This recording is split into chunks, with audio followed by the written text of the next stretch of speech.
여호수아 15장 1절부터 19절까지 한 절씩 교독하겠습니다. 또 유다 자손의 지파가 그들의 가족대로 제비 뽑은 땅의 남쪽으로는 에돔 경계에 이르고 또 남쪽 끝은 신 광야까지라. 또 그들의 남쪽 경계는 여매의 끝 곧 남향한 해만에서부터 아그랍빔 비탈 남쪽으로 지나 시내에 이르고 가데스 바네아 남쪽으로 올라가서 헤스론을 지나며 아달로 올라가서 돌이켜 갈가에 이르고 거기서 아스몬에 이르러 애굽 시내로 나아가 바다에 이르러 경계의 끝이 되나니 이것이 너희 남쪽 경계가 되리라. 그 동쪽 경계는 여매이니 요단 끝까지요, 그 북쪽 경계는 요단 끝에 있는 해만에서부터 벳 호글라로 올라가서 벳 아라바 북쪽을 지나 루벤 자손 보한의 돌에 이르고 또 아골 골짜기에서부터 드비를 지나 북쪽으로 올라가서 그 강 남쪽에 있는 아둠밈 비탈 맞은편 길가를 향하고 나아가 엔 세메스 물들을 지나 엔 로겔에 이르며 또 흰놈의 아들의 골짜기로 올라가서 여부스 곧 예루살렘 남쪽 어깨에 이르며 또 흰놈의 골짜기 앞 서쪽에 있는 산 꼭대기로 올라가나니 이곳은 르바임 골짜기 북쪽 끝이며 또 이 산 꼭대기에서부터 넵도아 샘물까지 이르러 에브론 산 성읍들로 나아가고 또 바알라 곧 기랏 여아림으로 접어들며 또 바알라에서부터 서쪽으로 돌이켜 세일산에 이르러 여아림산 곧 그살론 곁 북쪽에 이르고 또 벳세메스로 내려가서 딥나를 지나고 또 에글론 비탈 북쪽으로 나아가 시끄론으로 접어들어 바알라 산을 지나고 얌느엘에 이르나니 그 끝은 바다며 서쪽 경계는 대해와 그 해안이니 유다 자손이 그들의 가족대로 받은 사방 경계가 이러하니라. 여호와께서 여호수아에게 명령하신 대로 여호수아가 기랏 아르바 곧 헤브론을 유다 자손 중에서 분깃으로 여분네 아들 갈렙에게 주었으니 아르바는 아낙의 아버지였더라. 갈렙이 거기서 아낙의 소생 그 세 아들 곧 세세와 아이만과 달메를 쫓아내었고 거기서 올라가서 드빌 주민을 쳤는데 드빌의 본 이름은 기럇 세벨이라. 갈렙이 말하기를 기럇 세벨을 쳐서 그것을 점령하는 자에게는 내가 내 딸 악사를 아내로 주리라 하였더니 갈렙의 아우 그나스의 아들인 온니엘이 그것을 점령함으로 갈렙이 자기 딸 악사를 그에게 아내로 주었더라. 악사가 출가할 때에 그에게 청하여 자기 아버지에게 밭을 구하자 하고 나귀에서 내림에 갈렙이 그에게 묻되 내가 무엇을 원하느냐 하니 이르되 내게 복을 주소서 아버지께서 나를 네겝 땅으로 보내시오니 샘물도 내게 주소서 하매 갈렙이 윗샘과 아랫샘을 그에게 주었더라. 아멘. 하나님께서 약속하신 요단 서편에 대한 기업의 분배를 우리가 살펴보고 있습니다.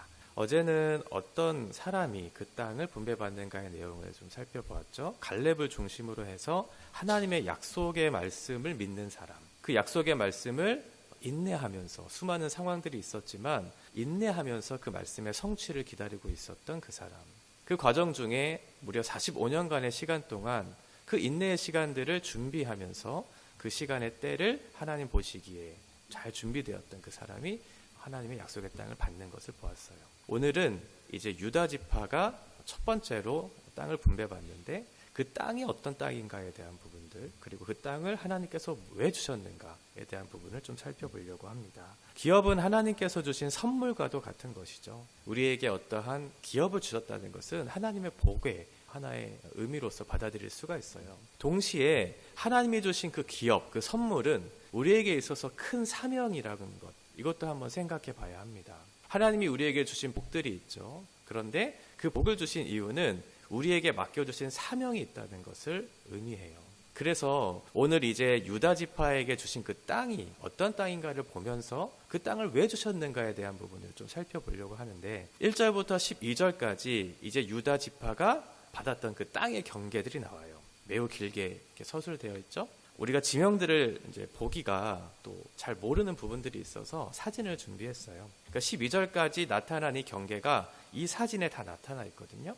지도로 확인해 보시면 12지파의 땅, 이 땅 중에 가장 남쪽에 있었던 지금 오렌지색으로 주황색으로 되어 있는 그 땅이 유다 지파의 경계였어요. 가장 남쪽에 있으면서 12지파의 땅 중에 가장 넓은 땅을 부여받은 유다 지파.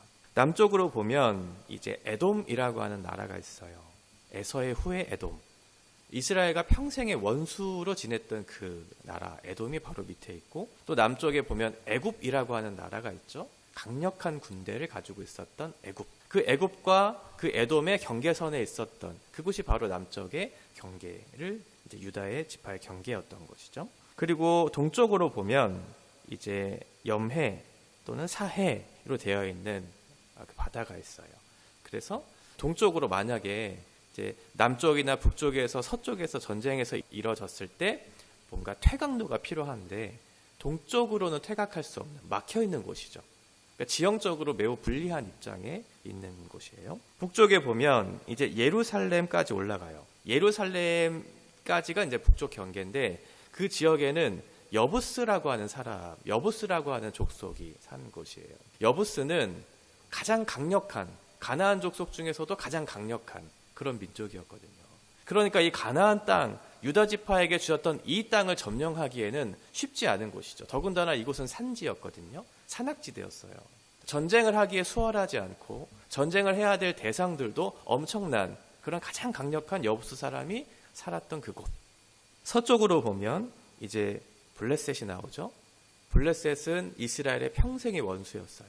사울이 통치하던 그때에도 그렇고 삼손을 괴롭혔던 이 지중해 쪽에 있는 이 블레셋, 이 평생의 원수와 늘 전쟁을 해야 하는 그곳.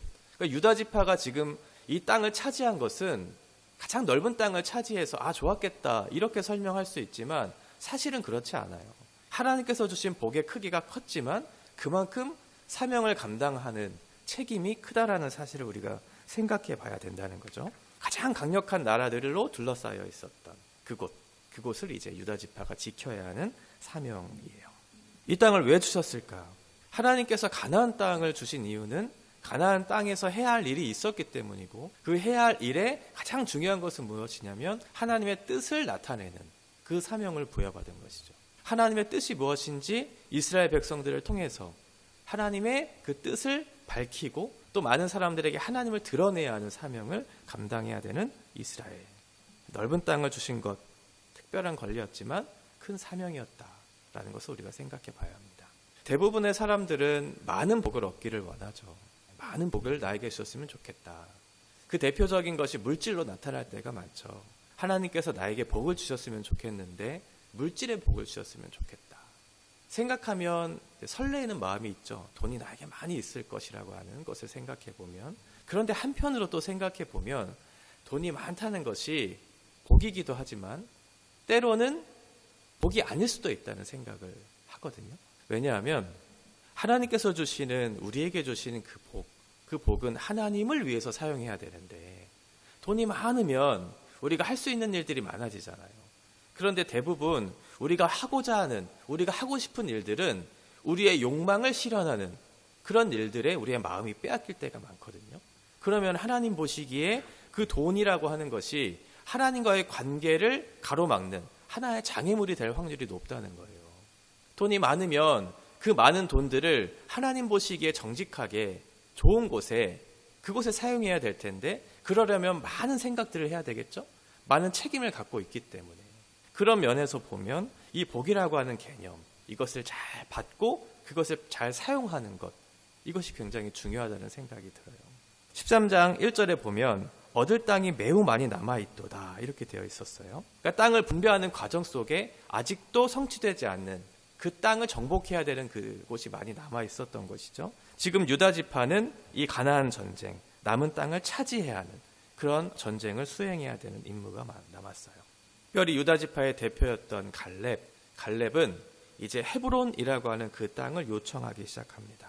그 땅이 특별히 좋아 보이고 정복하기 쉽기 때문에 그 헤브론을 요청한 것이 아니었어요. 13절에 보면 헤브론을 기랏 아르바라는 곳으로 표현하고 있죠. 기랏 아르바. 이 기랏 아르바는 아낙 자손들 중에서도 가장 큰 사람이라고 하는 뜻을 가지고 있어요. 그러니까 지금 갈렙이 정복해야 되는 그 땅에 거주하는 사람들은 가장 큰 사람 중에 한 사람이었던 것이죠. 좋은 땅을 달라고 하지 않았어요. 전쟁이 불가피한 곳에서 가장 강력한 민족이 기다리고 있는 그곳에 요청한 것이죠. 왜냐하면 하나님께서 그 땅을 주시겠다고 약속하셨기 때문에 그래요. 이 헤브론은 이스라엘에게 있어서 매우 중요한 장소이기도 해요. 아브라함이 약속의 땅 가나안을 향해 나아갈 때 막벨라 굴을 이제 사게 되죠. 그래서 사라를 매장하는 곳으로 사용하게 돼요. 후에는 그의 조상들, 그의 자녀들이었죠. 그 우리들의 조상들, 이삭과 리브가, 그리고 야곱과 레아의 매장지로 사용하면서 조상들의 무덤이 있었던 곳, 이것이 바로 헤브론이거든요. 그리고 이곳은 나중에 이제 도피성으로도 사용되는 곳이기도 하고요. 다윗이 이제 왕으로 등극했을 때 왕의 등극이 일어난 그 장소이기도 해요. 그리고 이스라엘이 이제 예루살렘을 수도로 하기 직전까지 이스라엘 연합이 있었을 때 그때의 수도의 역할을 했던 곳이 바로 헤브론이거든요.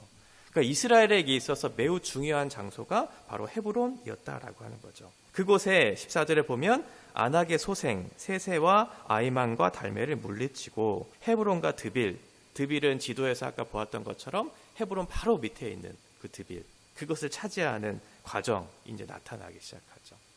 갈렙에게 있어서 이 유다 지파의 경계, 하나님께서 주신 그것을 통해서 우리가 어떠한 역할을 해야 되는가에 대한 사명을 생각했었을 것이고, 또 특별히 헤브론을 통해서 이제 언약의 계승, 하나님께서 주신 그 땅을 계속해서 계승해가는 그 중요한 지역을 차지해야 되겠다라고 하는 그런 사명을 가지고 이 일들을 시작하기 하죠. 특별히 오늘 보면 사위 온니엘이라고 하는 사람에게 그것을 맡겨요. 하나님께서 이제 갈렙 이후에 또 다른 언약의 계승자로 온니엘을 선택하신 거죠. 이스라엘의 조상이 묻혀있는 그 헤브론을 이제 언약의 계승자였던 유다 족속이 이것을 물려받기 시작하고, 그 유다 지파의 대표였던 갈렙이 이것을 받고, 그리고 이어서 그 사위였던 온니엘이 그 바통을 이어받는 그 과정들을 우리가 살펴볼 수 있습니다. 믿음의 계보가 계속 이어지고 있는 거죠. 그래서 나중에 온니엘이 이 사사 시대의 첫 번째 사사가 되잖아요. 그래서 갈렙이 이 과정들을 하나님의 언약의 관점에서 언약을 우리에게 주신 그 땅으로 언약의 계승자로서 또 이 온니엘을 선택하는 것을 우리가 살펴볼 수 있어요. 오늘 이 말씀을 우리에게 어떻게 적용해 볼 수 있을까? 하나님이 우리에게 맡겨주신 땅들이 있죠. 그 땅들은 사람마다 달라요. 각자에게 주신 땅이 있고 또 은사마다 다르게 주어지는 일들이 있어요. 그러면 해야 할 일도 다르게 주어지죠. 모든 사람이 똑같은 일로 부르심을 받은 것이 아니고 각자 그 사람이 가야 할 곳이 있고 각자 해야 할 일이 있어요. 그것이 어떤 사람에게는 직장이 될 수도 있고요. 직장의 경계, 직장의 영역이 될 수도 있고요. 어떤 사람에게는 가정의 영역에서, 어떤 사람에게는 교회의 영역에서 이렇게 우리에게 주어진 경계들이 있어요. 그 경계에서 우리의 역할과 우리의 책임에 대한 부분들을 생각해야 되겠죠. 그것을 통해서 하나님의 나라가 이루어지는, 하나님의 통치가 이루어져야 하는 그 역할을 우리가 감당해야 되기 때문에 그래요. 노예와 광야 생활, 더 이상 종살이 하지 않아도 되는, 두려워 떨지 않아도 되는, 모든 사람이 안식을 누릴 수 있는 그곳으로 우리가 발 딛는 그곳의 영역들이 바뀌어가는 일들을 해야 되겠죠. 내게 맡겨주신 그 영역, 그 경계는 어디인가? 각자 다르지만 분명한 것은 무엇이냐면 아직 말씀이 성취되지 않는 그곳이었죠. 아직 성취되지 않는 그곳. 하나님께서 땅을 계속해서 얻으라고, 그것을 정복하라고 남은 땅이 있다고 말씀하셨죠. 우리에게도 마찬가지예요. 아직 우리에게 발 딛는 그 영역에서 하나님의 말씀이 성취되지 않는 그곳이 바로 우리가 가야 할 그곳이죠. 특별히 가정 안에서 이 다음 세대를 세워야 하는 우리의 책임들이 있어요. 갈렙과 같이 그 온니엘에게 자기의 언약의 계승을 맡겼던 것처럼 우리들에게도 이 가정이라고 하는 그 영역, 말씀이 성취되지 않는 그곳에서 우리에게 주신 사명이 있죠. 우리의 가족들 중에 아직 예수 그리스도를 알지 못하는 사람이 있다면, 우리의 남편, 우리의 아내, 우리의 부모, 우리의 형제, 우리의 자녀 중에 아직 예수 그리스도를 알지 못하는 사람이 있다면 그곳이 우리가 말씀이 성취되지 않는 그곳이고 말씀을 성취해야 하는 우리의 영역이겠죠. 그래서 다음 세대를 세우고 그리스도께로 인도하는 그것이 우리의 영역일 거예요. 누군가의 땅, 과거의 유다의 땅 이렇게 생각하지 마시고 나의 땅을 한번 생각해 보세요. 나의 땅은 어디인가? 내가 해야 하는 일은 무엇인가? 그렇게 생각하는 거죠. 나의 경계와 나의 역할이 무엇인지 오늘 그 하루 속에서 그것을 잘 묵상하시고 실천하는 하루가 되셨으면 좋겠어요.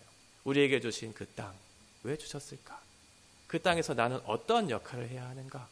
아직 말씀이 성취되지 않는 그곳이 있다면 나는 그곳에서 무엇을 위해서 살아야 하는가? 라는 것을 잘 깊이 생각하면서 실천하는 하루가 되셔야 되겠죠. 우리에게 주신 사명, 우리에게 주신 삶, 귀하고 값지게 하나님 앞에 드려서 우리가 말 듣는 그곳에 하나님의 나라와 하나님의 안식이 이루어지는 그런 복된 곳이 될 수 있도록 오늘 하루 하나님 앞에 충성되게 살아가는 저 여러분 되시기를 바랍니다.